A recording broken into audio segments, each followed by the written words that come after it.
기도하옵나이다. 아멘. 오늘 시간에는 멜기세덱의 반차를 따르는 하늘의 대제사장이신 예수 그리스도라는 제목으로 함께 말씀의 의뢰를 나누길 원합니다. 오늘도 거룩한 주일을 맞아 주님 앞에 예배하러 난 여러분들을 하나님께서 축복하십니다. 하나님께서는 오늘도 진심으로 주님을 찾고 의지하는 자 그 속에 계시며 또한 그의 앞길을 인도하시고 그의 보호자가 되어주심으로 코로나와 이런 악한 악재 가운데서도 우리 가정과 산업장과 내 영혼과 육신을 지켜주실 줄로 믿습니다. 하나님을 신뢰하는 가운데 상식을 잘 지키면서 뿐만 아니라 영혼의 관리를 잘 하여서 이 어려운 시절에 결코 밑으로 내려가는 이러한 신앙이 아니라 오히려 이럴 때일수록 더 강력하게 하나님을 의지해서 영혼이 살아 숨쉬는 복된 성도가 되기를 간절히 바랍니다. 우리나라가 코로나 사태로 말미암아 어려움을 겪더니 우리나라의 문제만 아니라 세계로 연결되어져서 폭넓은 대전염병의 상황에 직면해 있습니다. 지금 과연 하나님의 시계는 어디 있을까? 한번 우리는 생각해 보아야 합니다. 지난해 12월 30일 중국 우한에서 시작된 이 폐렴 바이러스가 홍콩과 그리고 한국과 일본을 경유하더니 이제는 이탈리아, 미국, 유럽 전체에 걸쳐서 다 이렇게 전염이 되고 있습니다. 코로나19 바이러스는 감기 바이러스입니다. 그런데 이것이 모든 사람들의 삶을 통제하고 생명을 앗아가는 일까지 가기 때문에 우리는 이것을 감기 바이러스라고 말하지 아니하고 전염병이라고 말하고 있습니다. 특별히 이번에 코로나19 바이러스는 전염력이 매우 강해서 이 비말로 말미암아 전파되고 엘리베이터 타서 기침 한번 하면은 거기에 있는 손잡이나 이게 다 묻어 있다가 이것을 만지게 되면은 그러다가 코나 입을 우리가 만지게 되면 그대로 전파가 되기 때문에 우리가 손을 잘 씻고 반드시 외출할 때는 입막이나 하라 이렇게 지금 하고 있지 않습니까? 그런데 이탈리아나 이런 데는 이 지금 마스크가 없다는 거예요. 마스크를 쓰지 못하니까 이 전염력이 특히 이미 기저질환을 가지고 있는 자나 이 어르신 노인들에게는 치명적으로 지금 그렇게 작용하고 있는 것이죠. 그런데 우리나라에서 창궐하게 될 때 저는 생각해 봤습니다. 우리나라가 하나님 앞에 어떤 잘못을 했길래 이런 전염병이 우리나라에서 창궐하게 되었을까? 구약 성경을 읽어보게 되면 에스겔서나 예레미야의 말씀에 하나님이 사람을 치시는 3대 재앙이 있습니다. 그것은 칼과 기근과 전염병, 전쟁과 기근과 전염병이라고 분명히 말씀하고 있습니다. 그렇기 때문에 이 전염병은 재앙인 것이지 우연히 발생한 것은 아니다. 그렇다면 우리나라가 어떠한 죄가 심각하길래 하나님께서는 중국 다음으로 우리나라에 창궐하게 했을까? 과거에 WCC를 부산에서 개최한 것 때문에 그런 것은 아닐까? 아니 우리 민족이 믿음은 가지고 있지만 행함이 없어서 죽은 믿음이기 때문에 아니 우리나라에 지금 제대로 된 믿음이 없기 때문에 이단이 사람을 농락하고 있기 때문에 그 이단에 빠지지 않도록 말씀에 다시 강한 훈련을 해야 되는 것이 아닌가 여러 가지 생각을 하게 되었어요. 그런데 나중에 알고 봤더니 이제는 이것이 미국, 이탈리아 아니 수많은 나라 프랑스 독일까지 이제는 다 이렇게 번져간 이런 상황에서 단지 우리나라만의 문제는 아니구나. 그러면 이것은 전 세계적으로 하나님의 뜻과 어긋난 삶을 사는 인류의 대재앙이다 라고 말할 수밖에 없는 것이죠. 그러면 이러한 전염병 다음에는 어떤 것이 우리를 기다리고 있을까요? 성경에 보면 예수님께서 제자들에게 이 세상의 전쟁과 기근과 전염병 다음에 찾아올 것을 말씀하고 있습니다. 마태복음 24장 9절 말씀에 그때 사람들이 너희를 환난에 넘겨주겠으며 너희를 죽이리니 너희가 내 이름 때문에 모든 민족에게 미움을 받을 것이다 이렇게 말씀하고 있습니다.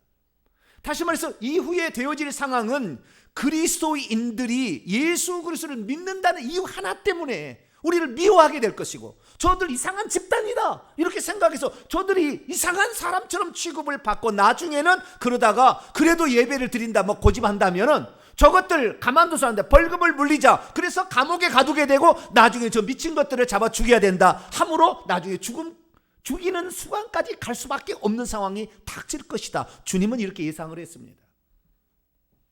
그런데 마태복음 24장 종말장에만 이렇게 얘기한 것이 아니라 미래에 대해서 묵시를 얘기하고 있는 요한계시록을 읽어보게 되면 요한계시록에도 짐승과 그의 우상에 경배하지 않는 자들은 다 죽이더라 이렇게 말씀하고 있어요. 세상의 대제국이나 또는 하나님을 믿는 사람조차도, 땅에서 올라오는 그 짐승조차도 나중에 예수 그리스도를 믿고 오직 예수 그리스도만을 구원자로 믿고 그분을 위해서 헌신하겠다 하는 자들을 미친 사람 취급해서 결국에 죽여야 될 것이고, 이들을 통제하는 수단으로 매매를 못하게 할 것이며,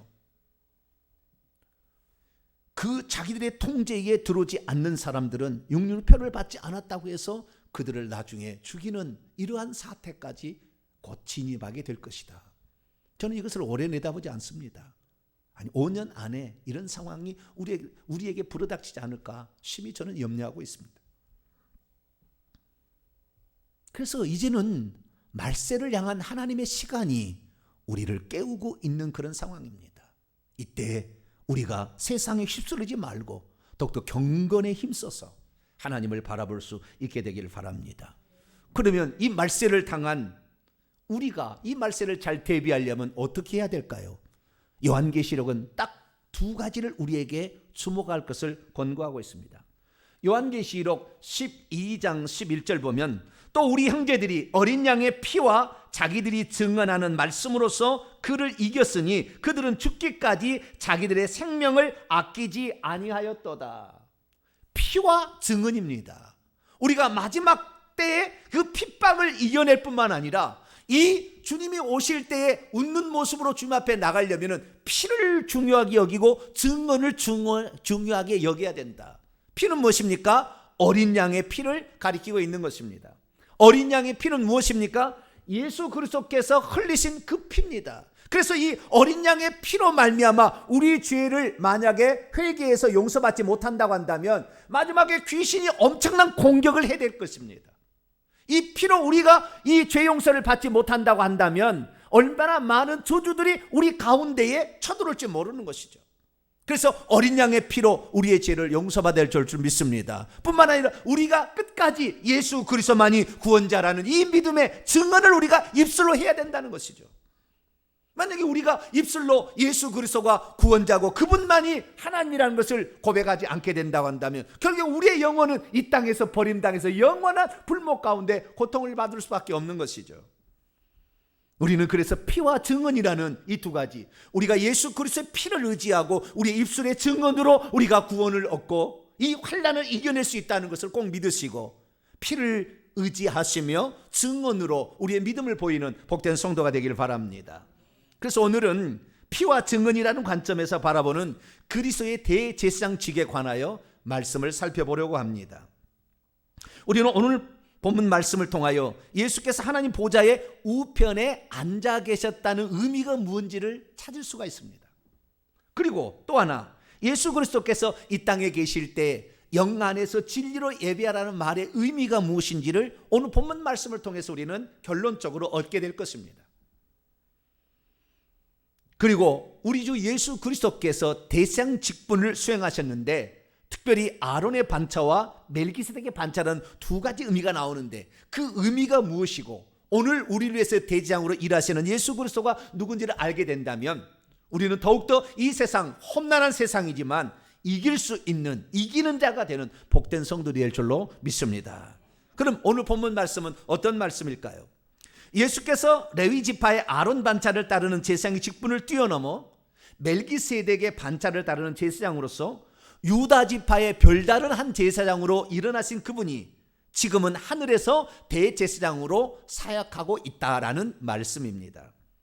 히브리서 기자는 예수께서 왜 아론의 반차를 따르지 아니하고 멜기세덱의 반차를 따르는 대제사장이라고 예수님을 소개하고 있을까요? 그리고 예수께서는 대제사장으로 이 땅에 오셨는데 왜 당시 이 땅에 대제사장에 속한 지파, 아론 지파, 레위 지파에서 나오지 아니하고 유다 지파에서 나온 대제사장일까요? 그리고 예수께서 속죄 사역을 완성하신 후에 하늘로 오르시어 하나님 보좌 우편에 앉아 계신다는데, 요한계시를 읽어보기에는 예수 그리스도는 하나님 보좌에 앉아 계시는데, 그러면 하나님 보좌에 앉아 계신다는 의미와 하나님 보좌 우편에 앉아 계신다는 그 의미의 차이점은 대체 무엇일까요? 어떻게 해야 우리는 죄와 마귀와 그리고 죽음의 세력으로부터 우리 자신을 지키고 보존할 수 있는 것일까요? 저 여러분에게 예수 그리스도는 어떤 존재입니까? 내 죄를 사하기 위해서 십자가에 죽으신 분으로 그렇게 끝나버리고 지금은 나 별로 상관이 없는 것입니까? 그냥 내 마음대로 살아가는 것입니까? 그분을 크게 붙들지 않아도 우리의 삶에 별로 지장이 없으니 우리의 신앙생활은 교양생활로 그냥 하고 있는 것입니까? 오늘 본문 말씀은 작자 미상의 어떤 기자가 그리스도인이었다가 다시 유대교로 돌아가려는 그리스도인들을 향하여 그리스도의 우월성을 강조하면서 그리스도를 꼭 붙잡아야 된다, 이런 말씀 가운데 들려주고 있는 말씀입니다. 히브리서는 사실 비교의 책이라기도 과언이 아닙니다. 히브리서는 그리스도의 우월성을 아주 매우 강조하는데 1장 2장에서는 천사보다 뛰어나신 그리스도, 3장 4장에는 모세보다 뛰어나신 그리스도, 5장 6장 7장은 아론보다 뛰어나신 그리스도, 8장 9장 10장은 옛 언약보다 뛰어나신 새 언약의 중보자이신 예수 그리스도, 이것을 소개하고 있습니다. 그러면서 1장부터 10장까지는 계속해서 죄를 정결케 하는 일을 하셨던 대제사장이신 예수 그리스도에 관하여 계속해서 설명을 해주고 있습니다. 특별히 이 대제사장으로서 속죄제사를 드렸던 아론과 비교를 하면서 오늘 본 말씀, 특별히 히브리서 7장은 아론과 그리스도의 관계 속에서 아론을 뛰어넘는 또 다른 그리스도가 있으니 이 그리스도는 이 다른 것으로 설명이 안 되고 멜기세덱의 반차를 따르는 제사장으로만 설명이 된다라고 지금 말씀하고 있습니다. 히브리서 기자는 이 히브리서 7장에서 예수 그리스도를 멜기세덱에 비교해서 설명을 해주고 있는 것이죠. 그러면 아론과 멜기세덱의 차이는 무엇일까요? 특별히 이 예수 그리스도를 레위 지파의 후손으로 의지하냐고 유다 지파의 후손으로 오셨다고 소개하고 있는 것은 무엇일까요? 우리는 알아야 됩니다. 아론, 레위 지파는 제사장 지파로 하나님이 세웠지만 유다 지파는 왕의 지파로 세웠다는 것입니다. 그렇기 때문에 예수 그리스도께서 왕이시라는 것은 멜기세덱이 샬렘 왕이라는 말을 통하여 왕의 지파의 후손 오셨음을 분명히 얘기해주고 있기 시작합니다. 그럼으로써 예수 그리스도의 뛰어나신 그 모습, 아니 예수 그리스도는 한 번의 속죄제사로 그냥 끝나버린 것이 아니라 지금도 살아서 역사하고 있음을 멜기세덱의 반차를 따른 대제사장으로 소개하고 있는 것이죠. 믿음이 없으면 예수께서는 이 땅에서 대제사장으로 그냥 일을 끝냈구나 이렇게 생각할 것입니다. 믿음이 없으면 예수께서 지금 하늘에 오셔서 하늘의 대제사장으로 일하고 계신다는 것을 의식하지 못하고 살 수 있습니다. 믿음이 없으면 예수께서 이 땅에서 아론의 반차를 따르는 대제사장으로서 인류를 위한 속죄제사를 드리겠다는 것에만 포커스를 맞추고 살 것입니다. 믿음이 없으면 예수께서는 우리 죄를 위해서 십자가에 한 번 희생한 것만을 알고 지낼 것입니다. 믿음이 없으면 예수께서는 멜기세덱의 반차를 따른 대제사장으로 지금도 일하고 있다는 것을 간구할 수 있습니다. 예수께서는 지금도 하나님 보좌 우편에서 우리를 위해서 중보 사역을 감당하고 있다는 것을 간구해 버릴 것입니다. 믿음이 없으면 이 땅에서 예수 믿고 속죄받았으면 그것으로 완성된 것이지 무슨 신앙생활을 열심히 할 필요가 있느냐 생각할 것입니다. 믿음이 없으면 지금도 하늘에서 일하시는 예수 그리스도를 제대로 신뢰하지 못해서 이 땅 광야에 살아가는 삶 속에서 실패자로 살아갈 사람이 많은 것이죠. 그러므로 우리는 믿음을 가져서 이 땅에서 속죄제사를 하셨을 뿐만 아니라 하늘에 오르셔서 하나님 보좌 우편에서 대제사장으로서 지금도 일하고 계심으로 우리를 도와주시려고 대기하고 있는 예수 그리스도를 온전히 신뢰할 수 있게 되기를 축원합니다. 그분은 한 번의 제사로 그냥 끝난 것이 아니라 지금도 살아 역사하셔서 하느님 보좌 우편에서 일하고 있다는 것을 우리는 히브리서 기자를 통하여 확실히 이해할 수 있게 되기를 축원합니다. 그러면 예수 그리스도는 어떤 직무를 수행하는 대제사장이었을까요? 예수 그리스도는 아론 반차를 따른 대제사장이었을까요? 아니면 멜기세덱의 반차를 따른 대제사장이었을까요? 우리는 성경을 통하여 두 가지를 다 상정할 수 있습니다. 예수 그리스도께서는 크게 이 땅에서는 아론의 반차를 따르는 대제사장으로 사역하셨다 보시면 되겠고, 예수 그리스도가 죽고 부활 승천하신 후에 하늘에 오르셔서는 멜기세덱의 반차를 따른 대제사장으로 일하셨다. 물론 두 개 교차되는 것도 있습니다. 그러나 중요한 포인트는 그렇게 생각하시면 이해가 쉬울 것입니다. 그래서 아론의 반차를 따른 대제사장으로서 속죄제사를 드리신 그리스도와 멜기세덱 반차를 따른 영원히 대제사장으로서 하늘에서 지금 일하고 계시는 예수 그리스도, 이 두 가지를 우리는 다 받아들이고 믿어야 될 줄로 믿습니다. 자, 그렇다고 한다면 예수 그리스도께서 하나님 보좌 우편에서는 무엇하고 있을까요? 어떤 사람은 말합니다. 예수 그리스도께서 하나님 보좌 우편에서 성부, 성자, 성령이 장기를 두고 있다, 이렇게 말합니다. 과연 천국에 가면 성부, 성자, 성령이 자리에 앉으셔가지고 세 개의 보좌가 있어가지고 장기를 두실까요? 요한계시 22장 1절과 3절 보면 그 보좌는 한 개의 보좌요, 그 보좌는 하나님과 어린 양의 보좌라고 말하고 있습니다. 성부, 성자, 성령이 회의하고 있지 않아요. 천국에 가보세요. 그렇게 말하지 않습니다. 그런데 그럼에도 불구하고 이 요한계시록을 제외한 모든 신약 성경은 예수 그리스도께서 하나님 보좌 우편에 앉아 계신다 말이에요. 히브리서도 3번이나 걸쳐서 이 얘기를 하고 있습니다. 하나님 보좌 우편에 앉으셨다, 정결케 하는 일을 하시고 하나님 보좌 우편에 앉으셨다, 이런 얘기를 하고 있습니다. 그러면 하나님 보좌 우편에 있으시면 무슨 일을 하고 계신 것일까요? 우리는 히브리서 기자가 아론과 멜기세덱을 비교하면서 예수님께서 지금 어떤 사역을 하고 계시는지, 아니 과거에는 어떤 사역을 하셨는지를 소개해주고 있습니다. 그래서 우리는 아론과 멜기세덱에 관한 말씀을 이해할 줄 알아야 합니다. 아론은 누구입니까? 아론은 BC 1446년경 모세가 이스라엘 민족을 애굽에서 데리고 나올 때에 모세가 하나님의 영도자로서 율법을 받았다고 한다면, 그래서 이스라엘 민족을 이끌어가는 지도자였다고 한다면, 아론은 죄를 지었을 때 그 죄를 용서해 주기 위한 제사장으로서 세움받은 자입니다. 아론은 모세보다 3살 위의 사람으로서 평생 모세의 동역자로서 살다 갔습니다. 그러나 그는 왕의 직분을 가진 것이 아니라 제사장의 직분을 가지고 일평생을 살아갔습니다. 그런데 히브리서는 놀랍게도 성경에서 단 한 군데도 그렇게 얘기하지 않아요. 그런데 히브리서는 놀랍게도 예수 그리스도의 대제사장직을 설명하는데 아론으로서는 부족하다라고 말을 합니다. 그러니까 아론이 예수님의 대제사장직을 설명하는 데는 안 된다는 거예요. 너무 부족하다는 거예요. 3가지 이유를 들어서 얘기합니다. 첫 번째는 무엇입니까?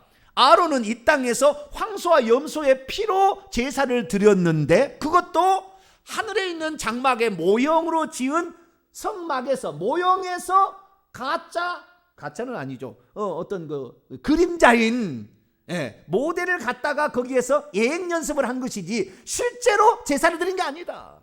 다시 말해서 황소와 염소의 피가 사람의 죄를 용서하는 게 아니다. 그리고 이 땅의 성소에서, 이 땅의 성막에서 제사 드린 게 아니다. 참 장막이 와야 되고 참 속죄 제물이 와야 되는데 그것은 사람의 흠없는 제물이라. 그래서 예수 그리스도는 이 아론에 비하면, 아론은 모형에서 제사를 드리고 그 다음에 진짜 죄를 속죄하는 게 아니라 속죄될 것을 예상하고 예행 연습을 한 것뿐이고, 예수 그리스도께서 진짜 속죄 제물로서 그분이 참 성막에서, 자신의 몸이 성막이니까 성막에서 제사를 드린 줄 믿습니다.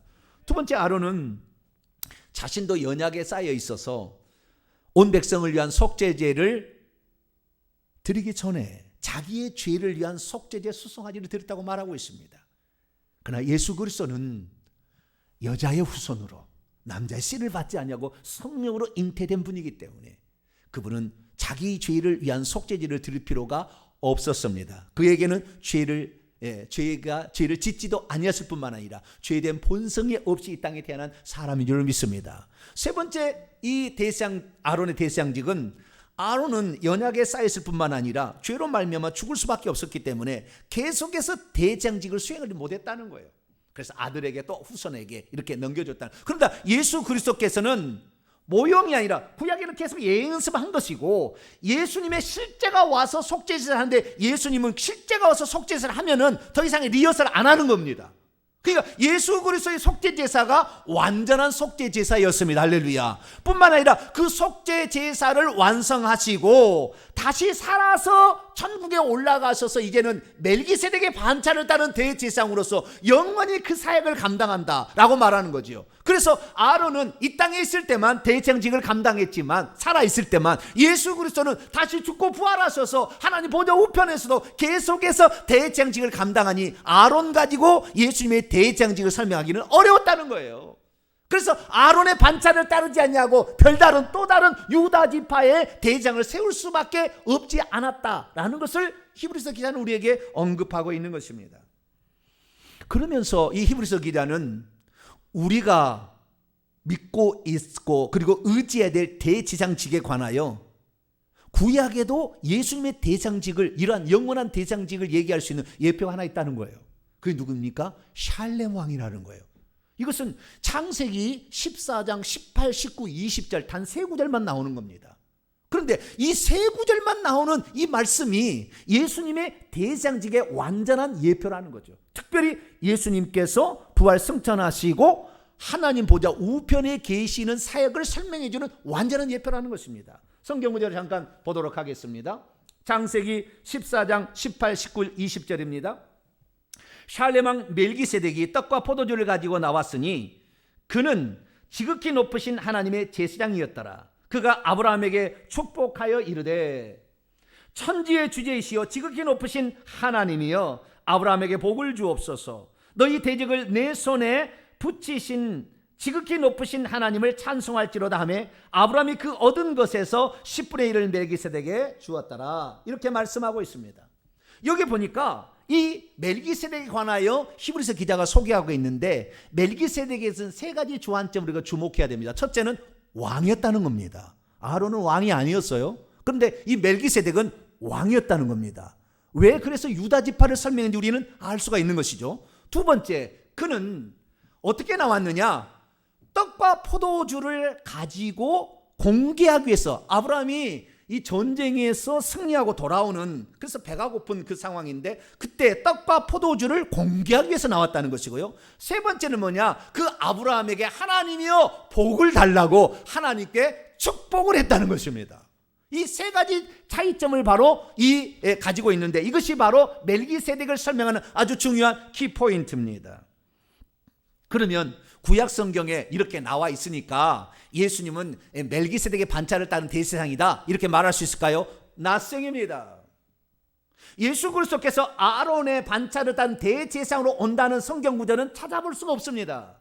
그러나 예수 그리스도께서 멜기세덱의 반차를 따른 대제사장으로 오실 것이라는 예언의 말씀이 성경에 있다는 거예요. 그래서 예수 그리스도는 그 예언을 성취하시기 위해서 멜기세덱의 반차를 따르는 것이지, 멜기세덱의 반차를 따르는 대제사장 예수님을 설명하기 위해서 그게 좋으니까 끌어온 게 아니라고 히브리서 기자는 몇 번을 걸쳐서 얘기합니다. 그러면서 따온 구절이 뭐냐? 시편 110편 4절에 예언되어 있다는 거예요. 그런데 시편 110편을 보게 되면 놀라운 구절이 있는데, 첫 번째는 시편 110편 1절 말씀 보면 여호와께서 내 주 그리스도에게 말씀하시기를 내가 내 원수들로 내 발판이 되게 하기까지 너는 내 오른쪽에 앉아 있으라 하셨도다. 예수님이 하나님 보좌 오른편에 앉아 있는 이유가 뭔지를 설명하는 중에 그 밑에 110편 4절 말씀 보면 여호와는 맹세하시고 변하지 아니하시리라 이르시기를 너는 멜기세덱의 소예를 따라 영원한 대제사장이라 하셨도다. 하나님께서 맹세하여 당차 멜기세덱의 반차를 따른 대제사장으로 메시아를 보내주겠다고 약속했다는 거예요. 그러니까 우리는 대제사장 하면 무조건 아론의 대제사장직, 아론 반차를 따르는 대제사장님을 생각하고 있었는데, 성경은 아론 반차의 후손으로 메시아를 보냈다는 약속이 없고 대제사장직의 어떤 것을 설명해 주는 것이 아론이지만, 진짜 대제사장직은 멜기세덱의 반차를 따른 대제사장이다라고 이런 자가 나올 거다라고 예언했다는 거예요. 이게 누굽니까? 이것이 다윗인데요. 예수님 태어나기 1000년 전의 사람입니다. 다윗은 하나님의 생명책이 있는 줄도 알았고, 다윗은 제사만으로 우리 죄가 용서되냐고 회개를 해야 된다는 것도 시편 51편에 말하고 있고, 1000년 후에 일어날 사실을 미리 환상으로 보고 기록을 해뒀던 거죠. 여러분도 여호와는 나의 목자시니 내가 부족함이 없으리로다. 그가 그만두라고 하면 그만두고 오직 주님을 위해서 내가 무엇을 할까 생각하는 다윗의 이러한 삶을 따라가게 되기를 축원합니다. 이 다윗이 그래서 결국에 멜기세덱 반차를 따는 대제사장으로 이 땅에 예수 그리스도를 보내주겠다 약속했다는 것을 히브리서 기자가 말씀하고 있습니다. 그러면 예수 그리스도께서는 멜기세덱 어떤 부분을 따라왔을까요? 첫째는 샬렘 왕이라고 그랬습니다. 예수 그리스도는 샬렘 왕이 예표하고 있다. 샬렘이란 말은 평화라는 뜻입니다. 예루샬렘하고 샬렘은 다릅니다. 예루샬렘은 평화의 기초라는 말이고 샬렘 왕입니다. 샬렘 왕은 당시에 존재하지 않았습니다. 이 아브라함의 전쟁 가운데 샬렘 왕은 나오지 않습니다. 샬렘 왕이 어디에 있었냐? 그 근방에 소돔과 고모라, 아드마, 스보임, 소알 왕이라는 5 왕이 나옵니다. 샬렘 왕이 나오지 않습니다. 갑자기 출현한 것입니다. 그런데 그 샬렘 왕이 평화의 왕이라는 거죠. 그럼 평화의 왕이란 누구를 상징하는 것일까요? 성경 말씀 이사야 9장 6절 말씀은 우리가 잘 아는 말, 이는 한 아기가 우리에게 낳고 한 아들을 우리에게 주신 바 되었는데 그의 어깨는 정사를 메었고 그의 이름은 기묘자인 모사라, 전능하신 하나님이라, 영존하시는 아버지라, 평강의 왕이라 할 것임이라 라고 말씀하고 있습니다. 평강의 왕, 동일한 단어 샬렘 왕을 표현하고 있습니다. 그래서 예수 그리스도의 예표로서 온 것입니다. 그래서 이 샬렘 왕이라는 당시에 이 멜기세덱은 이 땅에 존재하지 않았던 것 같아요. 그런데 하나님께서 아브라함을 축복하기 위해서 장차 예수 그리스도께서 하나님 보좌 우편에서 어떤 사역을 하실 것인지를 미리 알게 하기 위해서 믿음의 조상 아브라함은 이삭을 바쳐서 속죄제사를 드리고 샬렘 왕을 만나서 장차 이 메시아가 와서 어떤 일을 할 것인지를 알 수 있도록 하기 위해서 하나님께서 천사를 보냈든지 아니면 직접 멜기세덱 왕으로 왔든지 어떤 방면으로 왔던 것 같아요. 그래서 히브리서 기자는 말하기를 어떻게 말합니까? 히브리서 7장 2절로 3절 말씀을 보게 되면 그는 의의 왕이요 샬렘 왕이니 곧 평강의 왕이라, 아버지도 없고 어머니도 없고 족보도 없고 시작한 날도 없고 생명의 끝도 없어 하나님의 아들과 방불하여 항상 제사장으로 있느니라. 아버지도 없고 어머니도 없는 사람은 존재하지 않습니다. 모르겠네. 아담과 하와는 그렇다고 할 수가 있겠지만 아버지와 어머니가 없는 이 아담의 후손은 존재하지 않아요. 그런데 그렇다고 말하고 있다는 거죠. 이것은 곧 하나님께서 그의 아들로, 하나님께서 아버지도 없고 어머니도 없잖아요. 그 하나님께서 오셔서 이 멜기세덱으로서 아브라함에게 무슨 일을 하신 것이죠. 그래서 아브라함은 왕으로서, 여러분 아론은 왕이 된 적이 없습니다. 아론은 제사드리기 위한 제사장이었지 왕이 된 적이 없어요. 그러나 이 멜기세덱은 처음부터 왕이었고, 그리고 오셔서 당시 아브라함을 만나러 올 때만 제사장으로 그 역할을 감당했습니다. 그래서 이 멜기세덱은 왕 같은 제사장인 것입니다. 오늘 그래서 우리가 예수 그리스도를 믿는 사람은 왕 같은 제사장의 발자취를 따른다고 베드로서 2장 9절에, 전서 2장의 9절에 말씀하고 있죠. 그래서 예수 그리스도가 어떤 존재인가? 왕이시면서 제사장으로 일하셨다고 말하는 거예요. 그런데 이 멜기세덱이 와서 하는 일을 보십시오. 멜기세덱은 제사 드리지 않았어요. 사람의 죄를 용서해달라고 하나님께 강구하는 역할을 하는 제사장이 아니었습니다. 아브라함을 축복하기 위해 왔고, 아브라함이 그 배고픈 것을 충족시키기 위하여 떡과 포도주를 들고 와서 공개하기 위해서 왔던 것입니다. 그에게 이제 평화가 임했다는 것을 알려주려고, 너는 전쟁에 승리했으니 이제 평강을 누리라 라고 말하기 위해서 왔던 존재라는 것이죠. 그래서 우리는 이 멜기세덱의 대장의 역할이 아론과 천양지차의 차이를 가지고 있구나라는 사실을 알 수가 있게 되는 것입니다. 그러면 이 대제사장으로서 아론은 전혀 멜기세덱과 관련이 없는 것일까요? 또 하늘에 있는 멜기세덱과 같은 예수 그리스도는 아론의 사역과 전혀 관련이 없는 것일까요? 아닙니다. 아주 밀접한 관련을 가지고 있습니다. 제가 그래서요, 구약 성경을 전체를 다 살펴봤습니다. 대제사장이 과연 무엇을 하는가? 그랬더니 총 7가지의 일을 하고 있었습니다. 첫째, 온 백성을 위한 속죄제사를 드리는 일. 둘째, 그 온 백성을 위해서 중보 기도를 하는 일. 셋째, 율법을 가르치는 일. 넷째, 거룩한 것과 속된 것을 구별하는 일. 다섯째, 재판하는 일. 여섯째, 리더십을 발휘하는 일. 리더십을. 일곱째, 축복하는 일. 이런 일들을 대제사장이 감당했습니다. 그러면 아론은 이 멜기세덱과 같은 일을 전혀 안 했을까요? 아닙니다. 그것을 알고 있었습니다. 다만 그 일을 많이 안 했을 뿐입니다. 너무 중요한 성경 구절이니까 우리는 이 성경 구절을 함께 우리가 찾아보도록 하겠습니다. 이 대제사장이 지성소에 들어가서 오직 대제사장만 할 수 있는 일 가운데 두 가지를 했다고 레위기 16장에 나와 있기 때문이죠. 자, 레위기 16장을 한번 열어봅니다. 여러분의 성경책을 다 열어보시기 바랍니다. 레위기 16장.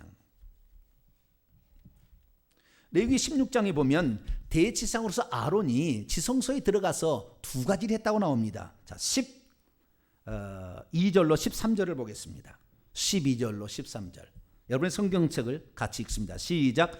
향로를 가져다가 여호와 앞 제단 위에서 피운 불을 그것에 채우고 또 곱게 간 향기로운 향을 두 손에 채워 가지고 휘장 안에 들어가서 여호와 앞에서 분향하여 향연으로 증거계의 속죄소를 가리게 할지니 그리하면 그가 죽지 아니할 것이며. 첫째는 속죄 제사를 드리기 전에 향로를 가지고 가서 향을 사른다 이 말. 어디 지성소에 들어가서 향을 사른다. 향을 사른다는 말은 요한계시록 5장 8절이나 8장 2절 3절 3절 4절 말씀을 보면은 기도하는 것이라고 나와 있어요.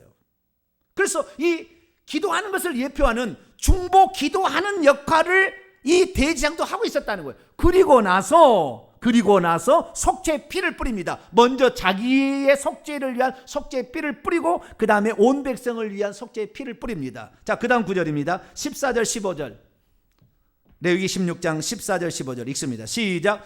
그는 또 수송아지 피를 가져다가 손가락으로 속죄소 동쪽에 뿌리고 또 손가락으로 그 피를 속죄소 앞에 7번 뿌릴 것이며 또 백성을 위한 속죄제 염소를 잡아 그 피를 가지고 휘장 안에 들어가서 그 수송아지 피로 행함과 같이 그 피로 행하여 속죄소 위와 속죄소 앞에 뿌릴지니. 자기를 위한 수송아지의 피, 자기도 흠이 있으니까 먼저 속죄제를 드리고 그 다음에 온 백성을 위한 속죄소 순염소의 피를 그 속죄소의 뚜껑에다가 뿌리고 그 앞에다가 뿌린다고 말이에요. 그래서 이 대제사장도 중보 기도하는 일과 속죄하는 일 두 가지 파트가 있었음을 말해주고 있어요. 그래서 예수 그리스도께서 이 땅에 있을 때 십자가에서 속죄 제사만을 위해 한 것이 아니라 기도하는 일을 했던 거죠. 이 제자들을 뽑을 때 12제자를 뽑을 때 밤이 맞도록 기도하셨습니다. 아침마다 한적한 곳에 가서 새벽 미명에 기도하셨습니다. 자기가 이제 십자가에 죽어야 되는 그런 절박한 상황 가운데서도 시험에 들지 않도록 베드로야, 내가 너가 시험에 들지 않도록 내가 기도했다. 시험에 들지 않도록 기도하라 라고 말씀하셨어요. 그래서 예수 그리스도는 평소 때도 속죄 제사만을 위해서 달려가고 있었지만 제자들을 위해서 기도한 줄로 믿습니다. 그래서 이 대제사장이 하는 일 크게 두 가지를 가장 중요한 덕목을 고르라 한다면 기도하는 일과 속죄하는 일을 했다는 거죠. 그러나 아론은 이 속죄하는 일의 중점적인 사역을 감당했고 이제 하늘로 올라가신 예수 그리스도는 이제 속죄를 할 필요 없잖아요. 이미 속죄가 끝나버렸으니까. 예행연습의 실제가 공연이 끝나버렸으니까 더 이상의 속죄제를 드릴 필요가 없는 것이죠. 그럼 보좌 우편에서 무슨 일을 하는 것일까요? 히브리서 7장 25절에는 이렇게 말씀하고 있습니다. 그러므로 자기를 힘입어 하나님께 나아가는 자들을 온전히 구원하실 수 있으니, 구원하시는 사역을 하는데 이는 그가 항상 살아계셔서 그들을 위하여 간구간청 호소를 하고 있다. 예수님께서 하나님 보좌에 앉으셨다 버리면 끝나지만 보좌 우편에 앉으셨다는 것은 우리를 위하여 아직도 하실 일이 있다는 거죠. 천국에 가셨지만 그것은 우리를 위해서 기도해 주는 일, 중보해 주는 일을 하신다. 할렐루야. 그러니까 예수님 보좌 우편에 가셨다는 그 사도들이 그렇게 기록할 수밖에 없었던 것은 우리를 위하여 천국에서 지금도 일하고 계시는 예수 그리스도를 소개하고 싶었던 거죠. 그러면 보좌 우편에서 예수님은 어떤 기도를 할까요? 딱 두 가지 합니다. 더 있긴 있겠지만 가장 중요한 핵심 사역은 두 가지입니다.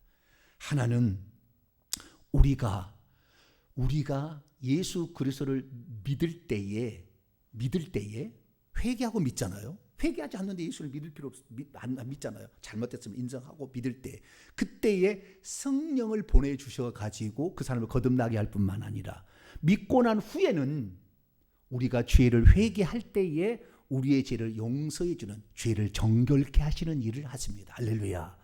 보좌 우편에서 가만히 있는 것이 아니라 지금도 바쁘세요. 왜? 예수 믿는 사람에게 성령을 보내주셔야 되고, 뿐만 아니라 이미 예수 믿는 사람들이 회개할 때 그 죄를 용서해 주시라고 바쁘세요. 물론 시간과 공간을 초월하신 분께서 바쁘다는 표현은 안 맞지만 제 말로, 인간적인 말로 해봤습니다. 주님께서 열심히 지금도 일하고 계심을 믿습니다. 성경 구절을 봅니다. 요한일서 2장 1절 말씀을 같이 한번 읽겠습니다. 시작. 나의 자녀들아, 내가 이것을 너희에게 쓰면 너희로 죄를 범하지 않게 하려 함이라. 만일 누가 죄를 범하여도 아버지 앞에서 우리에게 대언자가 있으니 곧 의로우신 예수 그리스도라. 하나님 보좌 우편에서 우리를 도와주시는 이가 있으니 그가 예수 그리스도라. 어떻게 도와줍니까? 요한일서 1장 9절 또 있습니다. 시작. 만일 우리가 우리 죄를 자백하면 그는 미쁘시고 의로우사 우리 죄를 사하시며 모든 불의에서 우리를 깨끗하게 하실 것이. 할렐루야. 그분께서는 처음 믿는 사람들은 그 죄를 용서해 줘서 그 다음에 성령을 보내 지만 그 다음부터는 우리가 우리의 죄를 자백하게 될 때 우리의 죄를 깨끗게 씻어주시는 일을 하신다. 할렐루야. 이것이 중요한 겁니다. 어떤 사람 말합니다. 목사님, 예수 그리스도를 믿으면 그것으로 과거의 죄, 현재의 죄, 미래의 죄 다 용서받은 게 아닙니까? 우리 믿었으면 다 구원받은 게 아닙니까? 구원받은 것은 맞습니다. 그러나 그 구원을 죽을 때 잃어버릴 수도 있다는 것을 히브리서 기자는 말하고 있고 요한계시록에 말하고 있고 예수님께서 말씀하고 있습니다. 그건 무슨 말입니까? 우리 이걸 잘 알아야 돼요. 어떤 사람은 그래요. 예수 그리스도를 내가 믿으면 나의 죄가, 미래의 죄가 다 용서됐다 하는데 그건 아니에요. 어떻게 알 수 있습니까? 요한복음 3장 14절 보면 모세가 광야에서 놋뱀을 든 것 같이 인자도 들려야 하리니 이는 그를 믿는 자마다 영생을 얻게 하려 하심이라. 이렇게 말씀하고 있습니다. 만약에 예수 그리스도를 내가 믿는 것 때문에 내가 완전히 구원을 받았다는 것은 모세가 놋뱀을 달아놓은 것 사실 자체가 내가 구원받았다라고 말하는 거예요. 그렇지 않습니다. 모세가 놋뱀을 달아놓은 것은 지금 폭뱀에 물려서 죽어가는 자들이 살려달라고 하니까 하나님께서 놋뱀을 달아 이 죄가 없는 이 죄의 모양만을 가지신 예수 그리스도, 십자가에 달리신 예수 그리스도의 형상으로서 놋뱀을 달라고 했는데 그 놋뱀, 자기가 죄를 인정하고 내가 잘못 원망한 걸 인정하고 그 놋뱀을 쳐다봐야 산다고 장막으로 나와서 그 놋뱀을 쳐다봐야 사는 것이지, 놋뱀을 달았다는 사실 자체가 그 죄를 용서해 주는 게 아니에요. 그래서 누구든지 하나님께 나와서 자신의 죄를 고백하고 예수 그리스도를 믿게 되면 그가 이 죄의 도구로부터 해방되는 줄로 믿습니다. 그 다음부터는 어떻게 하는 것입니까? 그 다음부터는 우리가 지은 죄를 자백해야 되는 것입니다. 우리가 자백하지 않으면 그 죄는 남아있다가 우리가 죽을 때 그 죄를 용서받지 못한 것 때문에 요한계시 21장 8절에 십계명을 어기는 그 죄 때문에 지옥에 간다고 딱 불과 유황못에 던져도 돼 있어요. 그렇기 때문에 예수 그리스도께서 십자가에 죽으신 것은 우리의 죄를 용서하시기 위한 자격과 그것을 자격을 취득한 것입니다. 할렐루야. 그것을 우리가 구원받을 수 있는 근거를 마련하신 것이지 그 자체가 구원이 아닙니다. 그 자체가 구원이라면 예수 안 믿는 사람도 다 구원을 받아야지요. 예수 그리스도의 속죄의 피가 그들까지 다 구원할 수 있는 능력이 있으니까. 그러나 그렇지 않습니다. 하나님께 나와야 되는 것이다. 할렐루야. 하나님께 나와. 그래서 우리가 이 주일날 나오는 것도 이게 믿음이라고 표현하는 것입니다. 왜? 나는 주님이 예수 그리스도가 구원자임을 내가 믿습니다 라는 말하는 것이고, 그리고 예배 때 우리가 회개 기도를 하는 것은 우리의 죄를 용서해달라. 그래서 우리가 죽는 날 버림당하지 않도록 요한계시록 3장 5절에 이기는 자는 흰옷을 입을 것이요 생명책에서 그 이름을 지우지 아니라. 지는 자는 어떻게 됩니까? 흰옷을 입지 못하게 흰옷을 벗겨진다는 말이고 그 생명책에서 이름이 지워진다는 말을 말씀하고 있는 것이죠. 그래서 우리는 예수 그리스도를 처음 믿을 때는 우리의 죄를, 과거의 죄, 현재의 죄가 용서받고 성령을 받겠지만 앞으로 지을 죄들에 관하여서는 회개해야 될 줄로 믿습니다. 회개할 때 보좌 우편에 계신 예수님께서 죄를 용서해 주심으로 천국에 갈 길을 안내해 주실 줄로 믿습니다. 두 번째, 그 보좌 우편에서 무슨 일을 합니까? 바울이 이렇게 얘기했습니다. 로마서 8장 33절에서 34절입니다. 누가 능히 하나님께서 택하신 자를 고발하리요? 의롭다 하신 이는 하나님이시니 누가 정죄하리요? 죽으실 뿐 아니라 다시 살아나신 이는 그리스도 예수시니 그는 하나님의 우편에 계신 자요 우리를 위하여 간구하신 자. 사도 바울도 하나님 보좌 우편에 예수님이 계셔야 될 이유가 뭔지를 알고 있었던 거예요. 우리를 위해서 간구해 준다는 말이에요. 우리를 위해서 간구해 준다. 여러분 생각해 보세요.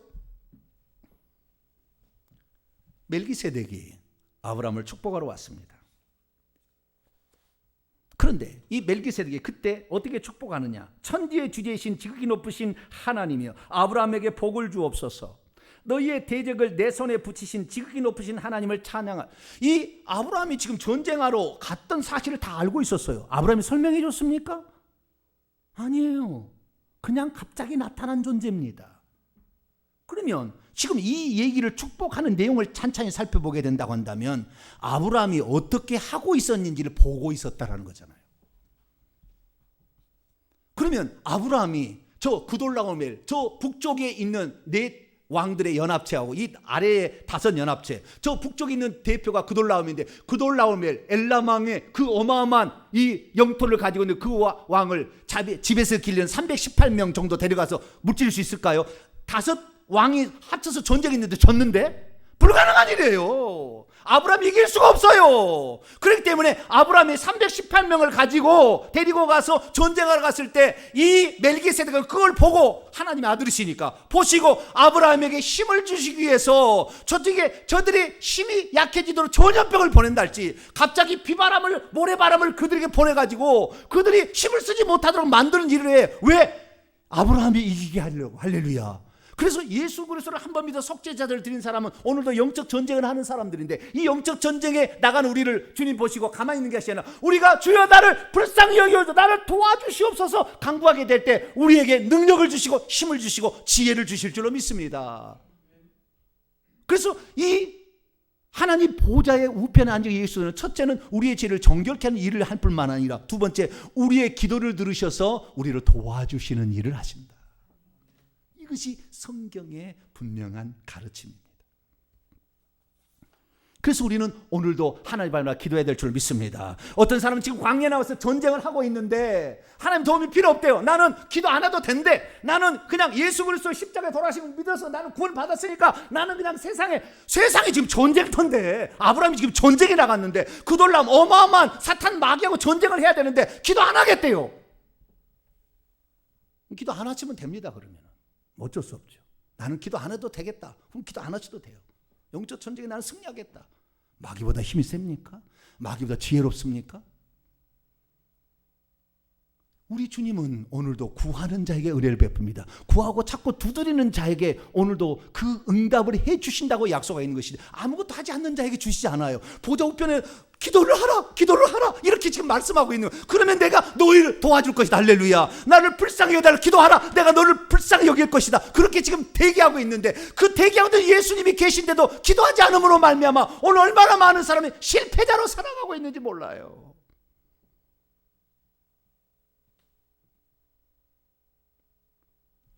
누구든지 지혜가 부족하거든 후히 주시고 꾸짖지 아니하는 하나님께 구하라. 그리하면 주시리라. 할렐루야. 우리가 지혜가 부족하면 주여 지혜를 주시옵소서. 내 몸이 약하면 주여 내 몸의 건강을 주시옵소서. 우리가 기도해야 되지 않겠습니까? 우리가 너무나 큰 산을 정복할 때 우리 힘으로 안 되면 주여 나에게 능력을 부어달라고 기도해서 그걸 이겨내야지. 맨날 좌절하고 나는 안 돼라고 포기하겠습니까?